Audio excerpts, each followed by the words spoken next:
Yes, welcome to Chatting Up the Chick. It's me, your host, Chris the Chick. Welcome to Cluckenham Palace.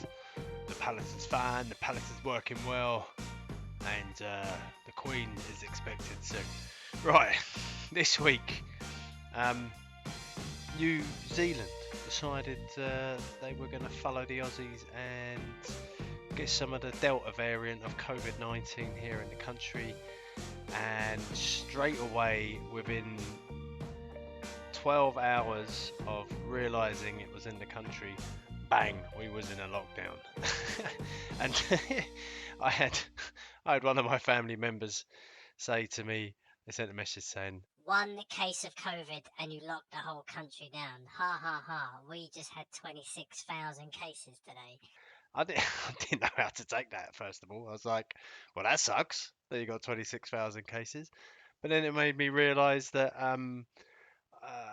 yeah, maybe New Zealand were a bit harsh in how they responded to one case of COVID, but it's now turned out to be 150 cases now since we've been in lockdown for almost a week. And yeah, that might not sound like a lot of cases when you come from the UK and you're getting 26,000 cases a day, but when you haven't had the virus in your country for best part of a year and a half now, 150 cases is a lot. And I think the whole idea of just shutting down the country and stopping the virus from continuing to spread through this country, it was a good thing because one, we've regrettably been quite slow getting the vaccine out. I think that comes down to the fact that New Zealand didn't have the virus here, damn Aussies.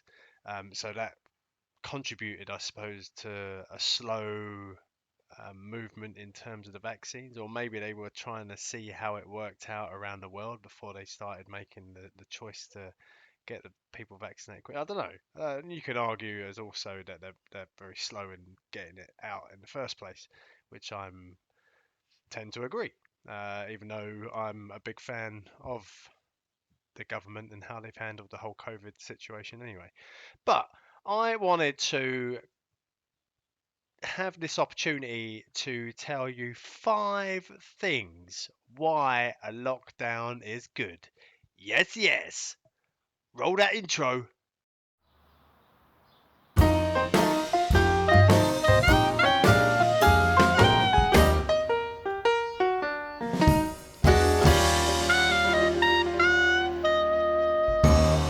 Bish bash bosh. It's the intro. Number 5. The reason why I love a good lockdown is because it enables you to centre yourself. Now, what I mean by that is the last lockdown we had, there was a considerable change in people's kind of aura. There was a change in the characteristics, especially here in New Zealand. Now, New Zealand's already known for people who are very laid back and, take it in their stride and things like that. But this second lockdown, it's almost like people have welcomed it. Now, I might be talking a lot from my own perspective because I'm kind of like, yeah, man, bring it on. Like, what a great opportunity just to kind of take the next week or 2 weeks and just do nothing apart from obviously, if I'm working from home, so I'm still doing work. But I mean, it's not in the same vein as if you'd go into your work building because you've got this opportunity to kind of just relax, slow down, and not have to feel like you have to be anywhere. And just having that being forced into that situation enables you to center yourself. And I hope that other people in this country are in the same vein. We're like, you know what? Yeah, bang. Let's do this. Let's lock down because I need an opportunity just to be able to sit back and relax. We've done it once before. The world didn't implode. Obviously, every time you close down a country, there's a certain reverberation and knock-on effect economically, socially, especially, some people can't handle being locked up. They need to have that space to be able to go out and do what they need to do. But I think overall, being able to center yourself is a great thing. Number 4. Now, I like this one. People are going to say, of course you do, Chris, because you're a frugal, deep-pocketed, uh, waste of space. You know what I'm saying? And that is, you save money. You just naturally save money because you're not out there buying things, unless of course you're online and you're doing your online stuff right now. Then maybe you're not going to save that much money. But on a day-to-day basis, when you're out and about, you might want a coffee. You spend some money, buy yourself a coffee. You might meet the lads down the old battle cruiser, the old boozer for a beverage. And those little things, they start adding up. But when you're stuck at home, you're spending no money. Well, I'm not spending any money anyway. And it's good because I want to spend it on my family because I've been tight-fisted against them for a lot of my life and I look forward to spoiling them. You know what I'm saying? Yes, yes. Number 3. Now, this is where I start getting into the more, again, from my perspective, the more important things. Obviously, centering yourself is important, and saving money is important. But here, like this has a more of a more, I want to say, you go away from the individual, and that is noise pollution is reduced.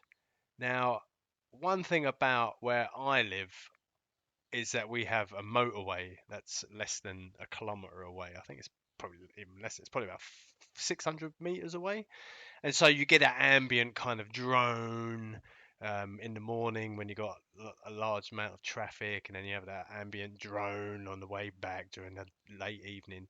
But at the moment now, sitting in my beautiful Cluckingham Palace, all I can hear is the birds chirping. Chirp, chirp, chirp, chirp, chirp, chirp, chirp. And even if you listen long enough, you can actually hear the sea, which is probably about 5 kilometers in the opposite direction from where the motorway is. So reducing the noise is fantastic. And it also helps you to center yourself at the same time. Because when you're in a peaceful, quiet situation, yeah, your mind tends to become more blank and you become more in the moment and more in time and in tune with what's happening just within yourself and the environment. Number 2. Yes, and this one leads on to what we said before, and that is the local environment, especially here in New Zealand, gets a break. So what I mean by that is, your day-to-day kind of pounding of ecology, pounding of people going out on their boats in the rivers and in the lakes, the vehicles and all the CO2 and just that general kind of wear and tear that we give to the environment that we don't see on a day-to-day basis because we're just not aware of it. But now, like the animals, even when you go for a walk, they feel more relaxed. They're like, hey, what's going on here? There's less people, there's less intensity. I like this, and you can actually feel the more relaxed way of life just for the animals, and also the fact that the rivers, the lakes, they get to kind of relax a little bit more as well because again, like I said, you haven't got boats going up and down and vehicles and you know what I mean. Yes, the environment gets a break, and that, in my eyes, is wickeder. Yes. And number 1, you get to notice your neighbours. And what fantastic, like this lockdown, I have new neighbours. They decided to kind of move in during the lockdown, but that was because they got thrown out of their other house beforehand. So they had no choice really. But even then, you suddenly realise that there are people living next door to you. There are people behind you, whatever. If you have that certain sphere of living where people live in close quarters, you have the opportunity to notice your neighbours, say hello, and be neighbourly. Sometimes people are not going to be neighbourly back, and that's probably because they know you and they've seen your face, and Do I need to say more? No. It's just a big bag of trouble. That's what you are, Chris. A big bag of trouble. So yes, there you are. There's my top 5 reasons why I love a lockdown. If you love a lockdown, you're in my camp. Please tell me why you love a lockdown, because just spreading the love is good in itself, as long as it's platonic. Yes. You've been listening to me, Chris the Chick, on Chatting Up a Chick. See you next time.